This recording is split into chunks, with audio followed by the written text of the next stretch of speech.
Què és un terme? El nucli de la terminologia és el terme o unitat terminològica. Això no ho discuteix ningú. Però què s'entén per terme ja és una qüestió molt més problemàtica. Podem dir que la definició de terme no és única ni simple. De fet, al llarg de la història documentem moltes definicions de terme que responen als interessos socioprofessionals i acadèmics dels investigadors i investigadores en una situació històrica, en un context sociolingüístic i amb una formació acadèmica. I si ho provem al revés i intentem identificar quines unitats són termes?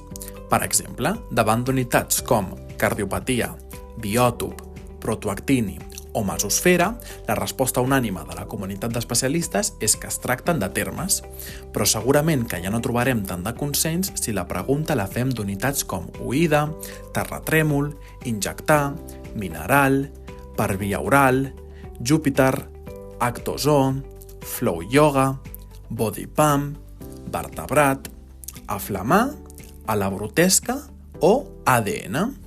Per tant, se'ns plantegen algunes qüestions, com per exemple, un terme pot ser un verb o un adjectiu i una locució adverbial? Les paraules d'altres llengües poden ser termes? Un terme de cuina és un terme i un símbol i una sigla? Si una unitat la coneix tota la població, es pot considerar un terme? I si l'usen els no experts? Una unitat que és un nom propi o que n'inclou un és un terme? I encara hi ha més confusió quan ens trobem amb paraules com sucre, agulla, clau, mare, memòria, huracà, imant o ferro, que són mots polisèmics que coneix tota la població i que poden tenir usos no especialitzats. Per què tanta dificultat? Doncs perquè de vegades hi ha autors i autores que oposen el terme a les paraules, o si més no, a les paraules generals. L'Escola de Barcelona, en el marc de la teoria comunicativa de la terminologia, és a dir, la TCT, defuig aquests enfrontaments dualistes i focalitza els contextos comunicatius en què s'usen les unitats per establir què és realment un terme. Per això sustenta que el terme és un valor associat a totes les unitats del lèxic, de manera que cap d'elles és per si mateixa terme, però totes ho poden ser segons l'ús que se'n faci en un context comunicatiu determinat.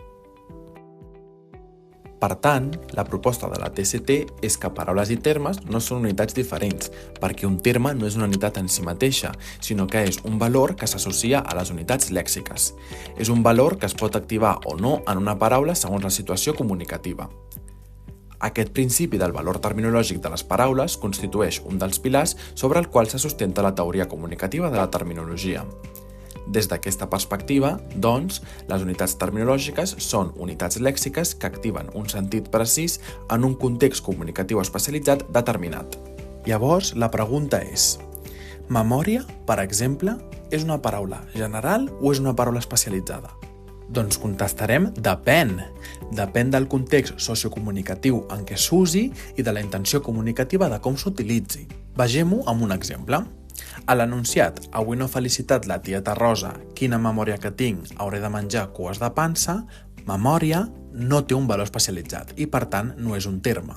En canvi, a l'anunciat "L'Alzheimer és una malaltia neurodegenerativa que afecta diverses àrees del cervell relacionades amb la memòria, el pensament i el llenguatge", el mot memòria sí que s'ha usat amb un valor especialitzat i, per tant, és un terme.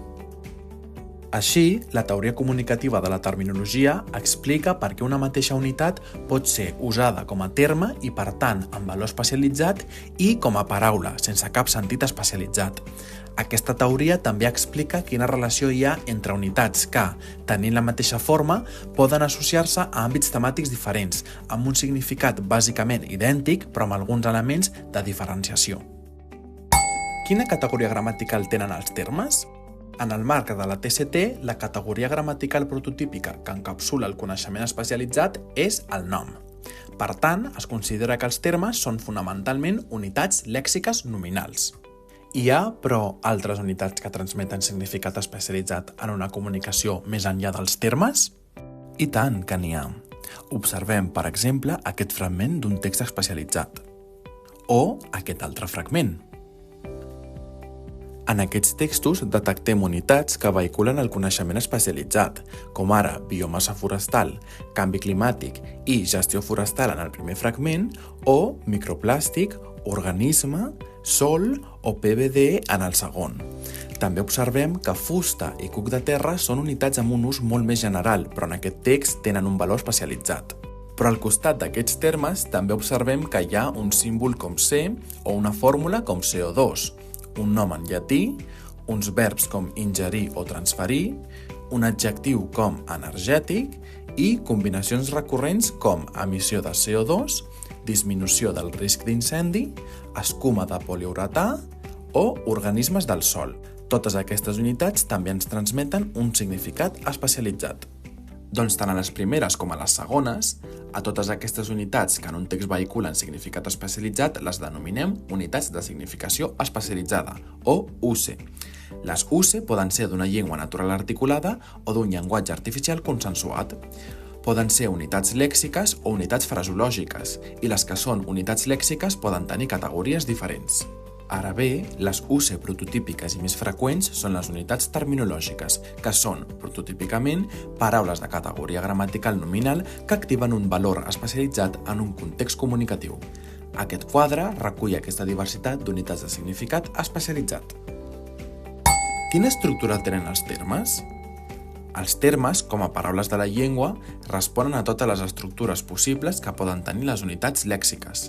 Per exemple, tenim termes que són simples, com ara axó, clon, cràter, cèl·lula, marbre i espai, termes que són derivats, com ara anticicló, desgel, altitud, arbreda, mineralització i desalinitzadora, termes que són compostos patrimonials, com per exemple salvapantalles, nounat i marcapassos, termes que són compostos híbrids, com aerogenerador, enoturisme o exoplaneta, o termes que són compostos cultes, com per exemple cromosoma, litosfera o anemòmetre. Hi ha termes que tenen una estructura sintagmàtica, com ara energies renovables, estel fugaç i mosquit tigre.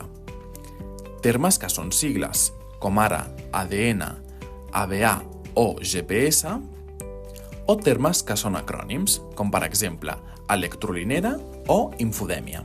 A més, cada dia es creen desenes de termes nous que responen a diversos processos de formació. A continuació, pots consultar 3 referències d'especialistes de l'àmbit. Per a més informació sobre temes relacionats, consulta les càpsules 1, 3 i 4.